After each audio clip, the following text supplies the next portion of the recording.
हरिः ॐ स्वस्ति श्री गणेशाय नमः। ॐ नमो भगवते वासुदेवाय। ॐ श्रीदेव्यै नमः। भूतानि दुर्गा भुवनानि दुर्गा स्त्रियो नरसापि पशुं स दुर्गा। यद्यद् हि दृश्यं खलु सैव दुर्गा दुर्गा स्वरूपादपरं न किंचित्। जगजननी दुर्गा माता को जय होस्। प्यारा भक्त भागवतहरू, यतिखेर हजुरहरू श्रीमद्देवी भागवत महापुराण कथा श्रवण गर्दै हुनुहुन्छ। म टिका पौडेल आज पनि हजुरहरू समक्ष उपस्थित भइसकेको छु। श्रीमद्देवी भागवत महापुराणका कथाहरू लिएर तपाईँ हामी आजको नयाँ भाग 52 मा उपस्थित भएका छौँ।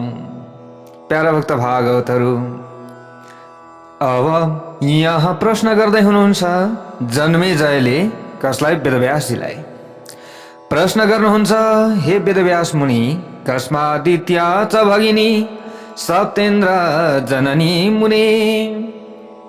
दितिले आफ्नी सौता र इन्द्रकी आमा अदितिलाई किन श्राप दिइन् त? कारण के थियो? हिजो हामीले योभन्दा अगाडिको कथा प्रसङ्ग श्रवण गरिसकेका छौँ कि अब दितिलाई श्राप परेको कथा हामीले हिजो श्रवण गर्यौँ। यहाँ प्रश्न गर्नुहुन्छ, हे मुनिवर, दितिलाई कस्तो शोक पर्यो र उनले कुन किसिमको श्राप दिएकी थिइन् त? यसबारे मलाई राम्ररी जानकारी गराउनुहोस् भनेर प्रश्न गरिसकेपछि अगाडि गएर राजा परीक्षितका छोरा जन्मेजयले यसरी सोधिसकेपछि सत्यवतीका सुपुत्र वेदव्यासजीले अत्यन्त सावधान भएर जन्मेजयलाई दितिले अदितिलाई दिएको श्रापको कारण बताउँदै भन्नुहुन्छ, दक्ष प्रजापतिका दिति र अदिति नाम गरेका दुई राम्री छोरीहरू थिए। हुन त अब यहाँ धेरै छोरीहरूको कुरा छ। अब दक्ष प्रजापतिका जस्तै अब 60 छोरीहरूका कथा प्रसङ्गहरू पनि आउँछन्। अब यहाँनिर धेरै कुराहरू छन् प्यारा भक्त भागवतहरू। पछि आएर ती सबै कश्यप मुनिका प्यारा र गौरवपूर्ण पत्नी बने। जब दितिका गर्भबाट अत्यन्त तेजस्वी पुत्र इन्द्र पैदा भए, त्यस दिनदेखि नै दितिका मनमा पनि इन्द्र जस्तै गौरवशाली पुत्र जन्माउने इच्छा पैदा भयो। त्यसबेला सुन्दरी दितिले आफ्ना पति कश्यपसँग प्रार्थना गरिन्, हे आदरणीय पतिदेव, मलाई पनि इन्द्र जस्तै बलवान वीर धर्मात्मा र शक्तिशाली छोरा प्रदान गर्नुहोस्। म पनि यस्तै छोरा चाहन्छु। अब त्यस बेला कश्यपले आफ्नी पत्नीलाई भन्नुभयो। आफ्नी पत्नीले यसरी भनिसकेपछि, हे प्यारी, धैर्य धारण गर बाबु, नानी, टाइम आउँछ, चिन्ता नगर। मैले तिमीलाई एउटा उत्तम व्रत बताउँछु। त्यो व्रत पुरा गरेपछि तिमीले पनि इन्द्र झैँ गौरवशाली पुत्र प्राप्त गर्नेछौ। तर त्यो व्रत भङ्ग चाहिँ हुनु हुँदैन है। फेरि त्यो व्रत गर। यसरी कश्यप ऋषिले भनिदिनु हो। कश्यप मुनिको कुरा स्वीकार गरेर दिति उनले बताएको व्रतको पालनमा तत्पर भइन्। यस्तै प्रकारले कश्यप ऋषिको वीर्य धारण गर्ने ती सुन्दरी दिति पयोव्रत लिएर तपस्या गरिरहेकी थिइन्। भुइँमा शयन गर्थिन्। शरीर एवं मनमा पवित्रता कायम गर्न सावधान थिइन्। यसरी व्रत गर्दै जाँदा उनको गर्भाशयमा रहेको गर्भ पूर्ण भयो। त्यो ज्योतिर्मय थियो र त्यस गर्भका कारण दिति पनि अत्यन्त चहकिली देखिएकी थिइन्। यसरी दितिलाई चहकिली देखेर उनकी सौदा दितिलाई मानसिक पीडा भयो। त्यो समयमा ओहो, अब मेरा छोराहरूलाई पीडा दिने पो यसले छोरा जन्माउने हो कि भन्ने चिन्ता भयो अदितिलाई। अदितिले मनमा नै सोचिन्, यदि दितिको गर्भबाट इन्द्र समान महापराक्रमी पुत्र पैदा भयो यदि भने मेरो छोरो इन्द्र निश्चय नै निस्तेज हुनेछ। यसरी चिन्ता गरिरहेकी अदितिले आफ्ना छोरा इन्द्रलाई गएर सुटुक्क भनिसिन्, हे छोरा सुन प्यारा पुत्र, यस बेला मेरी सौता दितीको गर्भमा तिम्रो पराक्रमी शत्रु रहेको छ। हे बाबु, तिमीले राम्ररी विचार गर, नत्र भोलि तिमीलाई अप्ठ्यारो पर्ला है। गएर आमाले यसरी सम्झाउनु भयो। जसरी त्यस शत्रुको नाश हुन्छ त्यसका लागि प्रयत्न गर। दितीले अब गर्भबाट नजन्माउँदै तिमीले के गर भने, अब जन्माउँदै भन्दा पनि नजन्माउँदै अगाडि नै गर्भभित्र नै त्यो बालक कसरी नष्ट हुन्छ त्यो उपाय गर, नत्र भोलि तिमीले दुःख पाउँछौ। मसँग शत्रुता गर्ने मेरी सौता दितीलाई अत्यन्त चहकिलो अवस्थामा देखेर त्यसको सुख नाश गर्न के गर्नुपर्दछ भन्ने चिन्ताले मलाई सताइरहेको छ। हे बाबु, तिमीले अब यसको उपाय गर, नत्र पछि तिमी स्वर्गबाट च्युत हुन्छौ। इन्द्रासन छोड्नुपर्छ तिमीले। जब शत्रु बढ्दछ त्यो क्षय रोग झैँ नष्ट हुँदैन कहिले पनि, बुझ्यौ तिमीले? त्यसैले बुद्धिमान मानिसले शत्रुको विकास नहुँदै त्यसलाई नष्ट गर्नुपर्दछ। हे बाबु, दितीको गर्भले मेरो मुटुमा फलामको किला झैँ घोचिरहेको छ। अहिले तिमीले जुनसुकै उपाय अवलम्बन गरेर भए पनि दितीको गर्भलाई समाप्त पारिदेऊ। हे बाबु, हे भाग्यशाली सुपुत्र, यदि तिमीले आफ्नी आमाको मनमा शान्ति दिलाउन चाहन्छौ भने यो काम गर। सामदाम दण्ड र भेदले दितीको पेटमा बढिरहेको शिशुको संहार गर। तिमीले त्यो शिशु हुर्किनु हुँदैन। अब यदि जन्मियो भने त सबैले देख्छन्, भोलिका दिनमा समस्या पर्ला है बाबु भनेर यसरी अदितिले सम्झाउनु भयो। श्रुत्वा मातृवचः शक्रो विचिन्त्य मनसा तथा जगामा परमातु समीप ममराधिप। प्यारा भक्त भागवतहरू, आफ्नी आमा अदितिका यस्ता प्रकारका कुरा सुनिसकेपछि देवताका राजा इन्द्रले मनमा नै केही उपाय सोचे। अब ओहो, केही न केही त गर्नु पर्यो। माताजीले पक्कै पनि मेरो भलाइको लागि नै केही न केही त बोल्नु भएको छ। अब मैले पनि विचार गर्नु पर्दछ आफ्नी सौतेनी आमा दितीका सामुमा। अब इन्द्र जाँदा भए। इन्द्र गए। दितीको सामुनेमा इन्द्रको मनमा पाप पलाइरहेको थियो। उनले कपटको आश्रय लिएर आफ्नी सौतेनी आमा दितीका पाउमा प्रणाम गरे र बाहिरबाट अत्यन्त मिठो, अत्यन्त गुलियो शब्द बोले, तर भित्रबाट भने विष भरिएको थियो।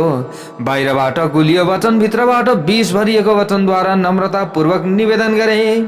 इन्द्रले भने त्यो समयमा के भने त भन्दाखेरि, मातस्त्वं व्रतयुक्तासि क्षीण देहाति दुर्बला सेवार्थमिह सम्प्राप्तः किं कर्तव्यं वदस्व मे। ल हेर्नुहोस् प्यारा भक्त भागवतहरू, अब यहाँ यस्ता प्रकारले इन्द्रले भन्न लाग्नुभयो, हे आमा, हजुर व्रतमा लाग्नु भएको छ, धेरै दुब्ली र पातली पनि हुनुभएको छ। हजुरको यो अवस्था देखेर म सेवा गर्न भनेर हजुरको सामुन्नेमा आएको छु। हे माता, म हजुरको सेवा गर्न चाहन्छु। इन्द्रले अब दितीको नजिकमा आएर यसरी भन्दा भए, आमा, मलाई भन्नुहोस् अब मैले के गर्नु पर्यो? म हजुरको सुविधाको लागि के गर्न सक्दछु? हे पतिव्रता शिरोमणि आमा दिती, मैले हजुरको पाउ दबाउनेछु, किनकि ठुला बडाको सेवाबाट मानिसले उत्तम पुण्य र अविनाशी गति प्राप्त गर्दछ। शास्त्रले यसरी बताएका छन्, गुरु शुश्रूषणात् पुण्यम लभते गतिमक्षयाम्। उत्तम व्यक्ति ठुला बडाको, गुरुको, आमा बुवाको यदि कसैले पाउ दबाउँदछ भने उनीहरूले उत्तम पुण्य प्राप्त गर्दछन्। त्यो पुण्य कहिले पनि क्षय भएर जाँदैन र अविनाशी गति उनीहरूले प्राप्त गर्दछन् भनेर शास्त्रले बताएको छ। बुवा आमाको गोडा मोल्नु, पाउ मोल्नु हैन, अनि मान्यजनहरूको सेवा गर्नु, है, गुरुजन आदिको चाहिँ सेवा गर्नु, अब यस्ता प्रकारका कुराहरू यहाँनिर बताइएको छ। अब यहाँ अगाडि गएर भन्नुहुन्छ, मैले क्रिया खाएर भन्दछु कि मेरा लागि मेरी आमा अदिति र हजुरमा कति पनि फरक छैन। यसरी मिठा वचनले दितीको मन पगालिसकेपछि देवताका राजा इन्द्र दिती आमाका दुवै पाउ समातेर सेवा गर्न लागे। ल हेर्नुहोस् है, अब ल ठिकै छ भनेर सेवामा नियुक्त गरिदिन् दितीले। पाउ मलेको सुखले आनन्दित भएकी र अत्यन्त राम्रा नयनले सुहाइएकी दिदीलाई सुस्तरी सुस्तरी निन्द्रा लाग्न थाल्यो। ल हेर्नुहोस्, अब यो व्रतको समयमा निदाउन हुँदैन। ल हामीले यस्ता कुरा पनि बुझ्नु पर्दछ। यी कथाबाट हामीले यस्ता ज्ञान लिने हो। यसरी बुझ्नु पर्यो। कथा हामीले सुन्छौँ, अब सुनेर एकपट्टिबाट सुन्ने अर्को पार्टीबाट उडाउने मात्र गरियो भने हामीलाई केही पनि लाभ हुँदैन। तर हामीले सुनिरहेका छौँ, हृदयमा धारण गरियो, अलिकति भए पनि बुझ्ने प्रयत्न गरियो भने हाम्रो कल्याण निश्चय पनि हुन्छ भनेर यसरी भनिएको छ। अब यहाँ मैले भन्दै थिएँ हजुरहरूलाई, व्रतको समयमा निदाउन हुँदैन। जस्तै व्रतको दिन एकादशीको व्रत हो अथवा आइतबार, शनिबार, सोमबार, मङ्गलबार, जस्तो सुकै बारको व्रत होस् अथवा जस्तो सुकै समयको हजुरहरूले चाहिँ व्रत उपासना गर्नुभएको होस्, चाहे तीजको व्रत होस् चाहे अन्य कुनै पनि व्रत, यति कुरा बुझ्नु होला। व्रत लिइसकेपछि निदाउनु हुँदैन। निदाइयो भने व्रत खण्डित भयो भनेको अब दिउँसोको समयमा कहिले पनि व्रतालु आदिले सुत्न हुँदैन। अब तर यहाँ अब दितीको पाउ मोल्न लाग्नुभयो इन्द्र महाराजले। अब पाउ दबाउन लाग्नुभयो। यस्ता प्रकारले इन्द्रमा पुण्य बढ्दै गयो, पुण्य बढ्दै गयो। यस्ता प्रकारले गर्दा ती अब दिती बिस्तार बिस्तार बिस्तार गरेर निन्द्राले सताउन लागेकी थिइन्। ती थाकेकी पनि थिइन्, व्रतका कारणले एकदम दुर्बल पनि भइसकेकी थिइन्। उनलाई अब दितीका छोरा इन्द्रमा पुरा विश्वास थियो र निश्चिन्त भएर तिनी गहिरो निन्द्रामा पर्दै भइन्। ल हेर्नुहोस् है, अब निन्द्रामा परिन्। अब यही समय यही मौका छोपेर इन्द्रले सौतेनी आमा दितीलाई गहिरो निन्द्रामा परेकी छन् भन्ने कुरा थाहा पाइसकेपछि योग शक्तिद्वारा आफ्नो शरीरलाई सूक्ष्म तुल्याएर हातमा वज्र लिइकन सावधानीपूर्वक दितीको शरीरभित्र प्रवेश गरे। कसले? इन्द्रले। इन्द्रले श्वासको माध्यमद्वारा दितीको पेटभित्र प्रवेश गरे। यसरी योग बलद्वारा दितीको पेटभित्र प्रवेश गरेका इन्द्रले आफ्नो हातमा रहेको वज्रद्वारा सौतेनी आमाको पेटमा रहेको गर्भलाई टुक्रा टुक्रा बनाइदिए। त्यसबेला इन्द्रको वज्रको प्रहारबाट दुखी भएको गर्भको बालक रुन थाल्यो। अनि इन्द्रले सुस्तरी नरौ भने, भित्रै गर्भभित्र ए नरौ नरौ। हेर्नुहोस्, जति टुक्रा पारे पनि त्यति नै टुक्राको त्यो बच्चो हुँदो भयो भनेको मरेन होइन। दुई टुक्रा बनाए पहिले, दुईवटै जीवित भयो, दुईवटैका हात पाउहरू सबै एउटै छन्, त्यस्तो भयो। हेर्दा हेर्दै यो के थियो त भन्दा व्रतको प्रभाव पनि थियो। त्यसपछि इन्द्रले 7 टुक्रा पारिदिए। बच्चाका शरीरमा 7वटै टुक्रालाई फेरि 7 टुक्रा बनाए। ल हेर्नुहोस् है, 7 टुक्राहरू नै 49 वायुगणका रूपमा प्रकट हुँदा भए। ल हेर्नुहोस्, ती कोही पनि मरेनन्। यसको मतलब छली इन्द्रले आफ्नो पेटभित्र पसेर आफ्नो गर्भलाई टुक्रा टुक्रा बनाएको थाहा पाएपछि दिती तुरन्त हतार हतार जाग्दी भइन् र दुखी भइन् र एकातिर क्रोध पनि गर्दै भइन् र भन्न थालिन्, यो सबै कुरा मेरी श्रोता अदितिको कपटबाट भएको हुनु पर्दछ। म तिनलाई अब श्राप दिन्छु भनिकन सत्यव्रतमा लागेकी दितीले रिसाएर अदिति र इन्द्र दुवैलाई श्राप दिँदै भनिन्, जसरी इन्द्रले छल गरेर मेरो गर्भलाई छिन्न भिन्न बनाएको छ, त्यसै गरी इन्द्रको त्रिभुवनको राज्य पनि छिटै छिन्न भिन्न हुनेछ, छिन्न भिन्न होस् भनेर श्राप दिदी भइन्।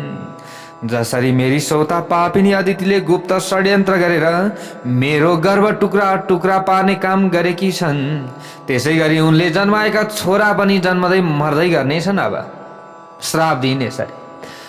पछि पुत्र शोकले व्याकुल भएर ती जेलमा जिउन बाध्य हुनेछिन् भनेर यसरी श्राप दिइन्। ल हेर्नुहोस् है, जेलमा पनि पर्नेछिन् यिनी। यिनबाट जन्मेका बच्चाहरूलाई अरू कसैले यसरी नै मार्नेछ।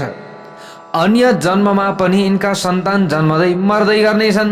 फेरि फेरि जन्मेर मानव भएर आए पनि, जस्तो सुकै योनिमा आए तापनि फेरि यिनबाट जन्मने बच्चा मरिरहनेछन् भनेर यसरी श्राप दिइसकेपछि प्यारा भक्त भागवतहरू अब दिती चुप लाग्दी भइन्। दितीले दिएको श्राप सुनेर जो दितीलाई सान्त्वना दिँदै अब कश्यप ऋषिले भन्नुभयो। कश्यप ऋषिले सुन्नुभयो श्राप दिएको, आउनुभयो र ए शान्त हौ के को श्राप गर्दैछौ? यसरी भन्नुभयो, हे कल्याणी तिमीले क्रोध नगर, तिम्रा टुक्रिएका छोराहरू पनि 49 संख्यामा रहेर विश्वमा व्याप्त हुनेछन्। अब तिनीहरू कोही पनि मरेका छैनन् र मर्दैनन् पनि। ती बलवान हुनेछन्। तिनले आफ्नै शत्रु इन्द्रलाई पनि मित्र बनाएर सहयोग गर्नेछन्। अब तिमीले किन चिन्ता गर्छौ? हे सुन्दरी, 28औं द्वापर युगमा तिमीले दिएको श्राप लाग्नेछ, अहिले लाग्दैन भनिदिनु भयो। 28औं द्वापर युगमा आएर तिमीले दिएको श्राप लाग्नेछ भनेर कश्यप ऋषिले भन्नुभयो। त्यसबेला अदितिले मानिसको रूपमा जन्म लिएर आफूले गरेका कर्मको फल पाउने छिन्। अब यो जन्ममा यसरी यिनले कर्म गरेकी छन्, अब यसको फल कहिले पाउने छिन् त यिनले भन्दा 28औं द्वापर युगमा यिनी मानव बनेर आउँदा अहिले गरेको कर्मको फल त्यतिखेर पाउने छिन् भनेर यसरी कश्यप ऋषिले भनिदिनु भयो। जय बोलौँ भगवती उमाको जय होस्। ल हेर्नुहोस्, अब हामीले कसरी कर्मको फल अहिले भोगिरहेका रहेछौँ भन्ने कुरा हामीले यहाँबाट बुझ्नु पर्यो प्यारा भक्त भागवतहरू। यो कुरा रहेको छ। यसै गरी उनलाई वरुणले पनि श्राप दिएका छन्। यी दुवै श्रापका कारण अदिति मानिसको जुनीमा पैदा हुनेछिन्, यानि कि मनुष्य भएर उनी पक्कै पनि जानेछिन्। त्यस पछाडि यिनले पनि दुःख पाउनेछिन्। चिन्ता नगर हे देवी भनेर कश्यप ऋषिले सम्झाउनु हो। अगाडि गएर वेदव्यास भन्नुहुन्छ, जन्मेजय राजालाई पतिना श्वासिता देवी सन्तुष्टा भासावत्तदा। यसरी आफ्ना पति कश्यपले आश्वासन दिइसकेपछि द्वितीय अत्यन्त प्रसन्न हुँदै भइन् र उनले फेरि नमिठो बाणी बोलिनन्। त्यस पछाडि, हे जन्मेजय, मैले तपाईँलाई अदितिलाई कसरी श्राप पर्यो भन्ने कुरा बताएँ। तपाईँले सोध्नु भएको थियो नि कसरी श्राप परेको थियो त? र अदितिले फेरि चाहिँ देवकी भनेर आउनुपर्ने कारण के थियो त भनेर प्रश्न गर्नुभएको थियो। अदिति देवकी भनेर आउनुपर्ने मुख्य कारण नै के थियो त भन्दा यहाँनिर दिदीले दिएको श्राप थियो। धेरै अगाडि दिएको श्राप 28औं द्वापर युगमा आएर त्यो फलीभूत भएको छ। उनै अदिति आफ्नो अंशबाट कृष्णकी आमा देवकीका रूपमा पैदा भएकी हुन्। अदितिर देवकी जाता स्वंसेन नृपसत्तम भनेर यसरी बताइएको छ। अगाडि गएर यस्ता प्रकारले राजा जन्मेजयले फेरि प्रश्न गर्नुहुन्छ, विस्मितोस्मि महाभाग श्रुत्वाख्यानं महामते संसारोऽयं पापरूप कथं मुच्येत बन्धनात्। हे महर्षि, यो आख्यान सुनेर म निकै आश्चर्यमा परेको छु। हे वेदव्यास, यो संसार पापको मूर्तिमान स्वरूप रहेछ। यसको बन्धनबाट मानिस कसरी मुक्त हुन सक्दछ त? उसो भए त यो त निकै गाह्रो रहेछ। जन्मेजयले यसरी सोध्नुभयो। तिनै लोकको वैभव हुँदाहुँदै पनि कश्यप मुनिका सन्तान इन्द्रले यस्तो पाप कर्म गरे भने कुन मानिसले पाप गर्दैन होला? अब अद्भुत क्रिया खाएर सेवाको न्युबाट माता दिदीको गर्भमा पसेर बालकको हत्या गर्नु कतिको भयङ्कर पाप हो त? अब यो पापको सजाय त इन्द्रले पक्कै भोग्नेछन्। सबैका शासक धर्मका रक्षा तिनै लोकका चाहिँ स्वामी इन्द्रले यस्तो निन्दनीय कर्म गरे भने अरू कुन मानिसले यस्तो कर्म गर्दैन र भोलिका दिनमा फेरि? हे जगतका स्वामी वेदव्यासजी, मेरा पितामहहरूले कुरुक्षेत्रको युद्धमा यस्तै आश्चर्यजनक कठोर र निन्दनीय कर्म गरेका थिए पक्कै पनि कुनै न कुनै समयमा। त्यसैले यस्तो कर्म यस्तो भोग भोग्नु पर्यो। भीष्म, द्रोण, कृपाचार्य, कर्ण, धर्मका अंश, युधिष्ठिर महाराज यी सबैले भगवान श्रीकृष्णको प्रेरणाबाट धर्म विरुद्ध कर्म गरेका थिए।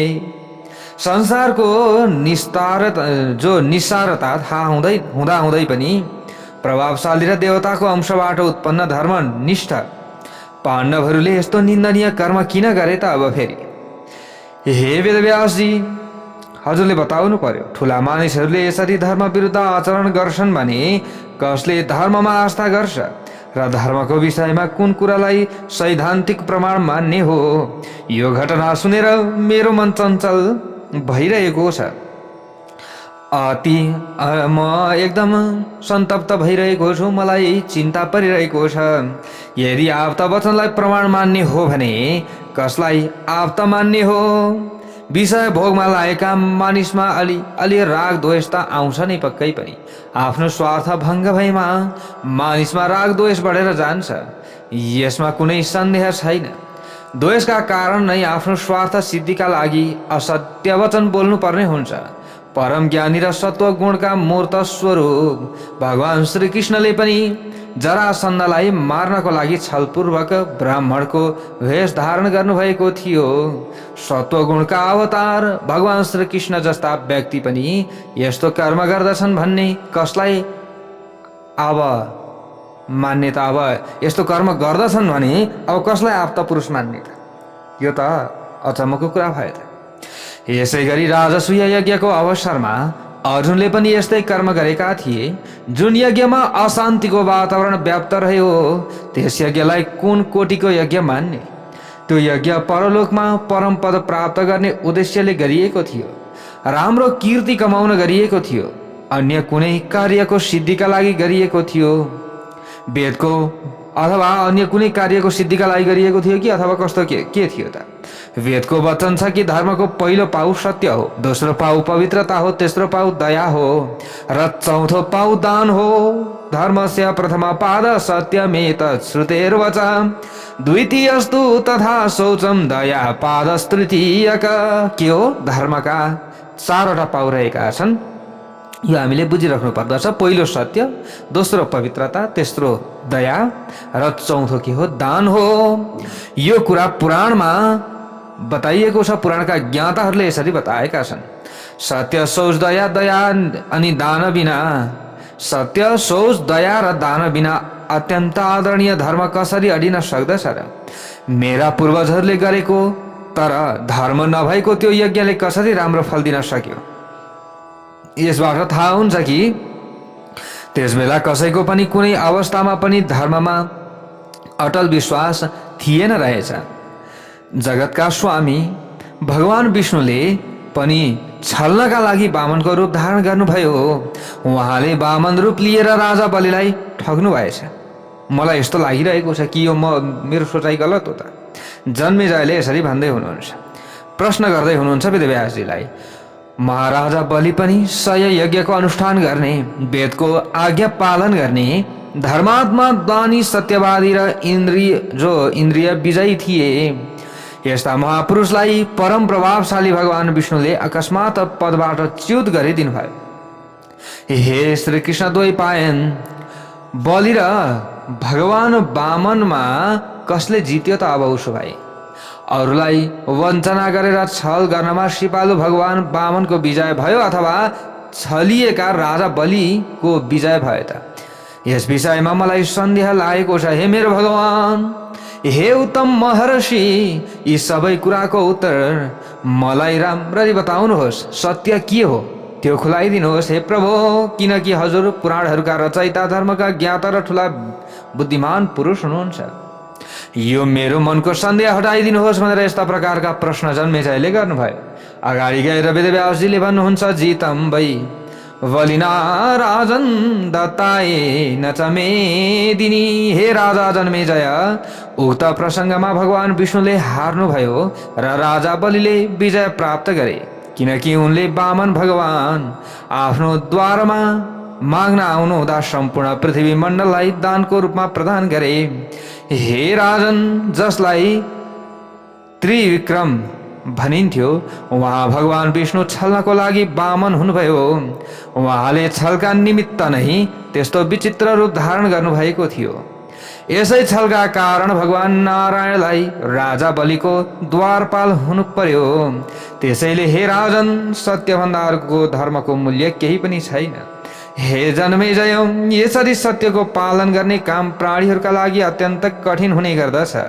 अनेक रूप धारण गर्ने सत्व, रज एवं तमो गुणले जेलिएको माया ज्यादै बलवती हुन्छ। त्यसै मायाले 3 गुण मिसिएको यस विशाल विश्वको रचना गरेको हो। हे राजन, छल कपट गर्ने मानिसहरूबाट प्रभावित भएको सत्य कसरी अडिन सक्दछ र? सत्व, रज र तम यी 3 गुणहरूको मिलनबाट संसार प्रकट भयो। यो सृष्टिको सनातन नियम हो। यस्ता प्रकारले वनमा गई तपस्या गर्ने वानप्रस्थ मुनिहरू विषयमा आसक्त कहिले पनि हुँदैनन्, दान ग्रहण गर्दैनन् अनि कसैमाथि धेरै माया पनि गर्दैनन्, कुनै पदार्थको चाहना पनि राख्दैनन्।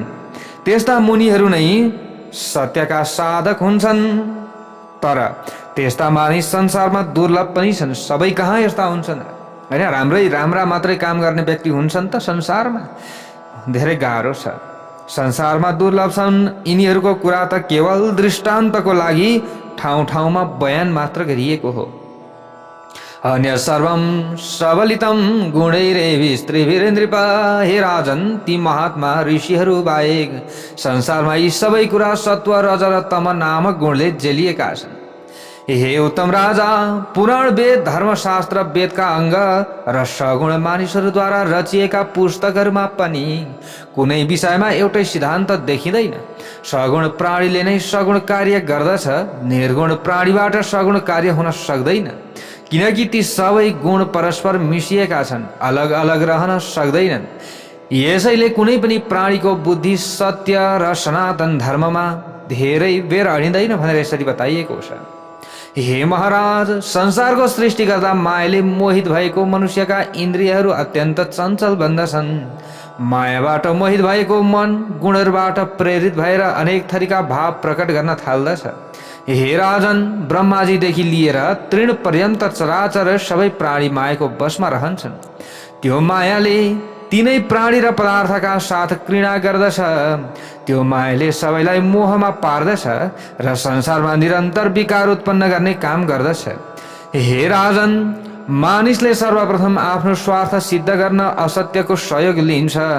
आफ्ना इन्द्रियहरूबाट विषयहरूको चिन्तन गर्ने मनुष्यले जब आफ्नो अभिष्ट सिद्ध गर्दैन अनि त्यो छल गर्न सुरु गर्दछ, जब ऊ छल गर्दछ त्यसबेला पापमा प्रवृत्त हुन्छ। काम, क्रोध र लोभ मनुष्यका ठुला शत्रु हुन्, यो बुझ्नु पर्दछ। काम, क्रोध, लोभले सामान्य त्यसलाई प्रयोग गर्न जानियो भने त्यसले सही काम पनि गर्दछ, भने त्यसलाई प्रयोग गर्न जानिएन भने त्यो मनुष्यका लागि धेरै ठुलो शत्रु हुन आउँदछ। यिनै काम आदि भावका वशमा परेका कारण मानिसले कुन कर्तव्य हो अथवा कुन अकर्तव्य हो, कुन गर्नुपर्ने कार्य हो, कुन नगर्ने कार्य हो, यो छुट्याउन सक्दैन। जब जब मानिसको ऐश्वर्य बढ्न थाल्दछ त्यसबेला त्यसमा अहङ्कार पनि बढ्दछ। अलिकति अहम त आइहाल्छ, अलिकति केही कमाउन थाल्यो, अलिकति कतै नाम चल्यो भने उसमा अहङ्कार बढ्दछ। अहङ्कारबाट मोह पैदा हुन्छ र मोहबाट त्यस मानिसको विनाश हुन्छ। मोहकै कारण मानिसको मनमा अनेक थरीका सङ्कल्प र विकल्प पैदा हुन थाल्दछन्। त्यसबेला मनमा ईर्ष्या, असूया र द्वेष उत्पन्न हुन्छन्। प्राणीहरूका हृदयमा आशा, तृष्णा, दीनता, दम्भ र पाप बुद्धि उत्पन्न हुन थाल्दछन्। यस्ता भावना मोहबाट नै उत्पन्न हुन्छन्। यज्ञ, दान, तीर्थ, व्रत र नियम आदि जुन सत्कर्म छन् ती पनि मानिसले अहङ्कारमा परेर गर्दछ। तर अहङ्कारमा परेर ती उत्तम कर्म गरिँदा तिनले उत्तम फल दिन सक्दैनन्। शुद्ध मनले गरिएको काम जति शुद्ध हुन्छ र सफल हुन्छ, त्यति अशुद्ध मनले गरिएको काम सफल कहिले पनि हुँदैन। आसक्ति र लोभले गरिएको काम कहिले पनि शुद्ध हुँदैन। बुद्धिमान मानिसहरूले सर्वप्रथम आफूसँग रहेको धन सम्पत्ति र वस्तु शुद्ध गराउने कुरामा विचार गर्नुपर्दछ। मसँग भएको धन शुद्ध होस्, मैले गरेको कर्म शुद्ध होस् भन्ने कुरा बुद्धिमान व्यक्तिले गरिरहनु पर्दछ। कसैसँग रिसराग नगरिकन उत्तम कर्म गरेर कमाएको धनले धर्म कार्य गरिन्छ भने त्यो धर्म कार्य ज्यादै उत्तम हुन्छ। हे राजा जन्मेजय, अरूसँग रिसराग गरेर कमाएको धन सम्पत्ति वा द्रव्यले मनुष्यले जुन उत्तम कार्य गर्दछ त्यो अवसर आउँदा विपरीत फल दिने कर्म बन्दछ। त्यसैले कुनै पनि कार्य द्रोहपूर्वक गर्नु हुँदैन। जसको मन अत्यन्त पवित्र हुन्छ त्यसले आफूले गरेका कर्मको पूर्ण फल प्राप्त गर्दछ। मनमा विकार भइकन कुनै कर्म गरिन्छ भने त्यसबाट कहिल्यै पनि उत्तम फल प्राप्त गर्न सकिँदैन। यज्ञमा कर्म गराउने ब्राह्मण, आचार्य आदि मानिसहरूको चित्त शुद्ध भएमा यज्ञको पुरापुर फल पाइन्छ। यदि आचार्य अथवा यज्ञमा चाहिँ वर्णित भएका गुरुहरूको मन चित्त शुद्ध भएन भने त्यसको पूर्ण फल प्राप्त गर्न सकिँदैन। देश, काल, क्रिया, कर्ता, द्रव्य, मन्त्र यी सबै शुद्ध भएमा मात्र गरेका कर्मको पूर्ण फल प्राप्त हुन्छ भनेर बताइएको छ। जुन मानिसले शत्रुको नाश गर्न र आफ्नो ऐश्वर्य बढाउन पुण्य कर्म गर्दछ तर मन देश काल क्रिया द्रव्यकर्ता र मन्त्र पनि शुद्ध हुँदैनन् भने त्यसले विपरीत फल पाउँदछ। स्वार्थमा लिप्त भएको मानिसले के शुभ हो र के अशुभ हो भन्ने ज्ञान नभएका कारण दैवको अधीनमा परेर पाप कर्म मात्र गर्दछ, पुण्य कर्म गर्दैन। प्रजापति ब्रह्माजीबाट देवताहरू पैदा भएका हुन्, उनी ब्रह्माजीबाट असुरहरू पनि पैदा भएका हुन्। ती सबैले स्वार्थमा लिप्त भएर एक अर्काको विरुद्धमा काम गर्दछन्। असुरहरू पनि आफ्नै स्वार्थमा लिप्त हुन्छन्, देवताहरू पनि आफ्नै स्वार्थमा लिप्त हुन्छन्। वेदहरूमा भनिएको छ कि सत्वगुणबाट सबै देवता पैदा भए, रजोगुणबाट मानिसहरू पैदा भए र तमोगुणबाट पशु पक्षी तिर्यक योनिका प्राणी उत्पन्न भए। यसैले जब सत्वगुण पैदा भएका देवताहरूमा पनि आपसमा वैरभाव रहन्छ भने पशु पक्षीहरूमा परस्पर वैर उत्पन्न हुनुमा के आश्चर्य मान्नु र, होइन र? सत्वगुणबाट उत्पन्न भएका व्यक्तिमा त वैरभाव भइरहन्छ भने रजोगुण र तमोगुणबाट उत्पन्न भएका व्यक्तिहरूमा वैरभाव बढ्नुमा कुनै ठुलो कुरो यसलाई आश्चर्य मान्नै पर्दैन। सत्वगुणबाट पैदा भएका देवताहरू पनि रिस रागमा तत्परता रहन्छन्, अरूको तपस्यामा विघ्न पैदा गरिदिन्छन्। अलिकति ऋषि सन्त महन्त आदिले घोर तपस्या गर्न थाले भने इन्द्रलाई डाहा भइहाल्छ, अप्सराहरू पठाइदिन्छन् र उसको तपस्या भङ्ग गरिदिन्छन्। ती आफूमा कहिले पनि सन्तुष्ट हुँदैनन् र द्वेषपरायण भएर परस्परमा विरोध राख्दछन्। त्यसैले हे राजा, जब संसार नै अहङ्कारबाट पैदा भएको छ भने यस्तो संसार राग द्वेष नभएको विशुद्ध कसरी हुन सक्दछ? यो असम्भव कुरो हो। वेदव्यासजीले यसरी भनिदिनु भयो, यो सम्भवको कुरो होइन। त्यसै कारणले गर्दा धेरै दिमाग लगाइरहनु पर्दैन। आफूले गर्न सक्ने सत्कर्म गर्दै अगाडि बढ्ने, अरूले आफ्ना लागि जेसुकै भनोस् जेसुकै गरोस्, आफूले आफ्नो कर्म गर्ने। जय बोलौं भगवती उमाको जय होस्। अथ किं बहुनोक्तेन संसारेऽस्मिन् नृपोत्तम धर्मात्मा द्रोह बुद्धिस्तु कश्चित् भवति कर्हिचित्। हे उत्तम राजा, मायाको विषयमा धेरै भनेर के पाइन्छ र? केही पनि पाइँदैन।